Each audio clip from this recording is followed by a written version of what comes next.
Sujas special bulletin में आपका स्वागत है। मैं हूं आपके साथ अभिलाषा गर्ग और आज हम बात करेंगे 3 दिनों तक चले rising Rajasthan global investment summit यानी राइजिंग राजस्थान की।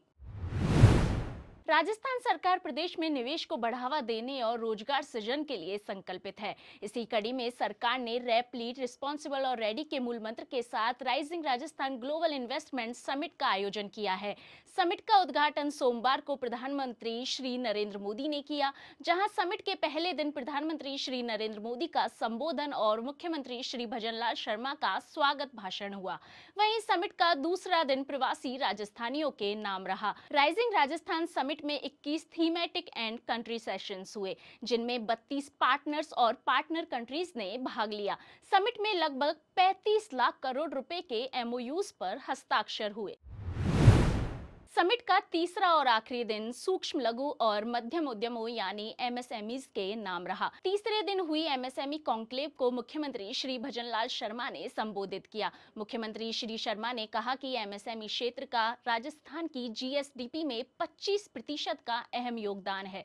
साथ ही मुख्यमंत्री ने एमएसएमई पॉलिसी 2024, निर्यात संवर्धन नीति 2024, एक जिला एक उत्पाद नीति सहित कई नीतियों की चर्चा की। अपने संबोधन में मुख्यमंत्री ने समिट के तीसरे यानी आखिरी दिन कहा कि राजस्थान सरकार इस समिट के दौरान किए गए हर एमओयू को धरातल पर उतारेगी और आने वाले 11 दिसंबर को जनता को इसका हिसाब दिया जाएगा। वहीं मुख्यमंत्री ने कहा कि आने वाले समय में राइजिंग राजस्थान समिट का आयोजन फिर दोबारा किया जाएगा। और मैं ये भी कहना चाहता हूं कि ये 11 दिसंबर हमेशा जो हमारे एमओयू हुए हैं, अगली साल ही इनकी एग्जामिन करते हुए कितने हमारे धरा पर उतरे हैं, इसकी एग्जामिन भी और इसका हिसाब भी हम जनता को आने वाले 11 दिसंबर को देंगे।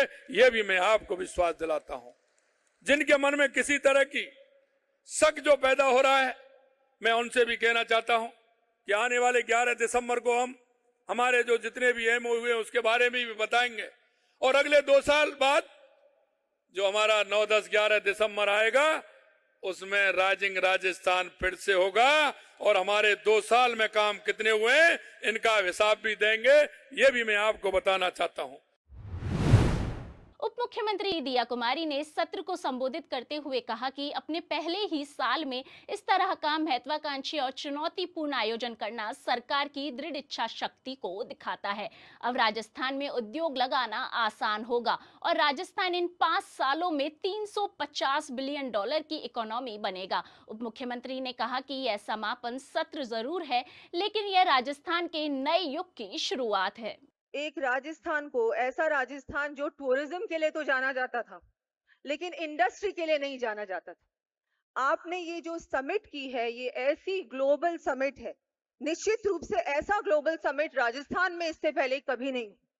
मैं आपको बहुत बहुत बधाई दूंगी, धन्यवाद दूंगी कि आपके नेतृत्व में राजस्थान आगे बढ़ेगा और निश्चित रूप से एक विकसित राजस्थान बनेगा।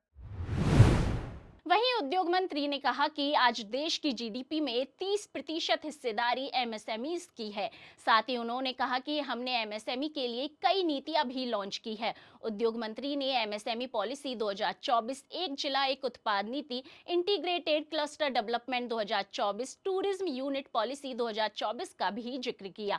उद्योग मंत्री ने कहा कि राजस्थान में लघु उद्योगों को स्थापित करने के लिए बड़ी छूट देने की तैयारी की जा रही है। इसके तहत 1 एकड़ जमीन के लैंड कन्वर्जन के लिए भी बड़ी छूट मिलेगी। और एक ऐसा वर्ग जो तकरीबन 1 करोड़ परिवारों को उनका घर चलाने में मदद करता है, ऐसा वर्ग हमारे सामने बैठा है। तकरीबन 1/4 पूरी जीडीपी राजस्थान और देश की आपके बलबूते पे चलती है। इस इतनी बड़ी वर्कफोर्स को आप स्किल भी करते हैं, प्रोत्साहित भी करते हैं आगे बढ़ने के लिए, आर्थिक स्थिरता भी देते हैं और साथ साथ सामाजिक न्याय भी मिलता है। हमारे एमएसएमई सेक्टर के अंदर राजस्थान में खास तौर से textile, handicraft, ceramic, stone, tourism, ये सभी सेक्टर्स हैं और इनसे आर्थिक नींव भी मजबूत होती है और एक समृद्ध परंपरा कारीगरों की भी आगे बढ़ती है।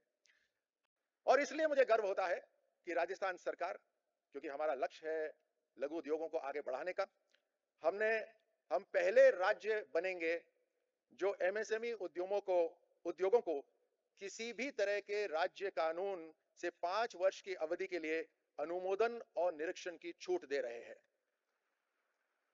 साथ ही साथ 1 एकड़ भूमि तक जो लघु उद्योग है उनका लैंड कन्वर्जन के अंदर भी एक बड़ी छूट दी जाएगी। प्रधानमंत्री विश्वकर्मा योजना और रैंप जैसी योजनाएं लघु उद्योग को आगे बढ़ाने में मदद कर रही हैं। आपका महत्व, आपकी इंपॉर्टेंस इसी बात से तय है कि इस राइजिंग राजस्थान जो 3 दिवसीय कार्यक्रम, उसमें एक पूरा दिन आपको समर्पित है। आप सब समावेशी विकास और सामाजिक उद्देश्यों को प्राप्त करने के साधन हैं। आज के लिए सुजस स्पेशल बुलेटिन में इतना ही। फिर होगी आपसे मुलाकात, तब तक के लिए नमस्कार।